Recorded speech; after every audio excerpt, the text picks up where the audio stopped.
آج ہمیں کوئی مصیبت، پریشانی یا کوئی ضرورت پیش آ جائے تو سب سے پہلے ہماری نظر دنیائی اسباب کی طرف جاتی ہے اور ہم دنیائی اسباب ہی کو سب کچھ سمجھتے ہیں۔ چنانچہ جہاں جہاں سے تھوڑی سی امید بھی حاجت پوری ہونے کی ہو، وہاں وہاں گھومتے پھرتے ہیں، در در کی خاک چھانتے ہیں، لیکن ہمارا ذہن اس بات کی طرف نہیں جاتا کہ جس ذات نے اس تکلیف میں مبتلا کیا ہے، کیا میں نے اس ذات کے سامنے اپنی اس تکلیف کو پیش کیا ہے، یا مجھے اس کی ضرورت ہے کہ میں اپنی اس حاجات کو اس ذات کے سامنے پیش کروں جس کے پاس زمین و آسمان کے خزانے ہیں۔ وہ ایسی قادر ذات ہے کہ اگر حضرت آدم علیہ السلام سے لے کر قیامت تک آنے والے انسان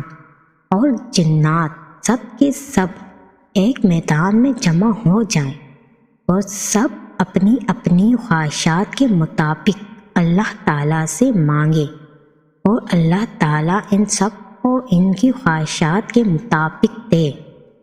تو اس سے اللہ تعالیٰ کے خزانوں میں اتنی بھی کمی نہیں آئے گی جتنی ایک سوئی سمندر میں ڈبو جائے اور اس کے ساتھ جو پانی کا قطرہ نکلے۔ لیکن آج ہماری حالات یہ ہے کہ ہم دنیائی اسباب ہی کو سب کچھ سمجھتے ہیں اور دعا کرنے اور اللہ تعالیٰ سے مانگنے کی سوچ و فکر نہیں کرتے، اور اگر دعا کرتے بھی ہیں تو بس ذرا نام کو ہاتھ اٹھا لیتے ہیں،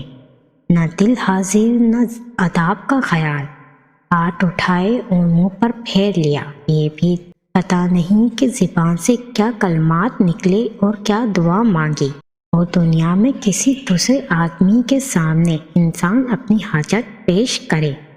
تو بہت کم ایسے ہوتے ہیں جو انسان کی عزت نفس کو مجروح کیے بغیر حاجات پوری کر دیتے ہوں، اور اگر ایک دفعہ پوری کر دیں تو دوسری یا تیسری بار انکار کر دیتے ہیں اور تنگ آ جاتے ہیں۔ لیکن قربان جائیں اس رحیم و کریم ذات رب العالمین کے کہ مانگنے سے تنگ نہیں ہوتا بلکہ خوش ہوتا ہے اور نہ مانگنے والوں سے ناراض ہوتا ہے۔ اس حقیقت کو قرآن کریم کی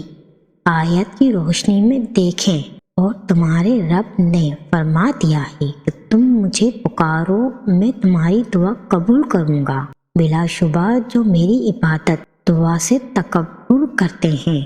عنقریب حالات ذلیل جہنم میں داخل ہوں گے۔ اس آیت کریمہ میں اللہ تعالیٰ نے حکم فرمایا ہے کہ تم مجھے پکارو، میں تمہاری دعا قبول کروں گا۔ یہ اللہ تعالیٰ کا بہت بڑا انعام اور احسان ہے کہ بندے کو اپنی ذات عالی سے مانگنے کی اجازت دے دی اور پھر قبول کرنے کا وعدہ بھی فرما لیا۔ آپ جانتے ہیں عبادتیں بہت سی ہوتی ہیں اور دعا ایک عبادت ہے، لیکن یہ ایک بہت بڑی عبادت ہے۔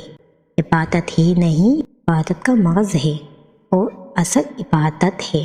کیونکہ عبادت کی حقیقت یہ ہے کہ اللہ جل شانہ کے حضور میں بندہ اپنی عاجزی پیش کرے اور خوش و خضوع یعنی ظاہر و باطن کے جھکاؤ کے ساتھ بارگاہ نیاز میں پوری نیاز بندی کے ساتھ حاضر ہو، اور چونکہ یہ عاجزی والی حضوری دعاؤں میں سے سب عبادتوں سے زیادہ پائی جاتی ہے، اس لیے دعا کو عین عبادت اور عبادت کا مغز قرار دیا گیا ہے۔ دعا کرتے وقت بندہ اپنی عاجزی اور حاجت مندی کا اقرار کرتا ہے اور سراپا نیاز ہو کر بارگاہ خداوندی میں اپنی حاجت پیش کرتا ہے اور یقین رکھتا ہے کہ صرف اللہ ہی دینے والا ہے، وہ قادر ہے، کریم ہے، وہ بے نیاز ہے، اور مخلوق سراسر عاجز اور محتاج ہے۔ جب اپنے اس یقین کے ساتھ قادر قیوم کی بارگاہ میں بندہ ہاتھ پھیلا کر سوال کرتا ہے تو اس کا یہ شغل سراپا عبادت بن جاتا ہے، اور یہ دعا اللہ تعالیٰ کی خوشنودی اور رضامندی کا سبب بن جاتی ہے۔ اس کے برعکس جو شخص دعا سے گریز کرتا ہے وہ اپنی حاجات مندی کے اقرار کو خلاف شان سمجھتا ہے، چونکہ اس کے اس طرز عمل میں تکبر ہے اور اپنی بے نیازی کا دعویٰ ہے، اس لیے اللہ جل شانہ اس سے ناراض ہو جاتے ہیں۔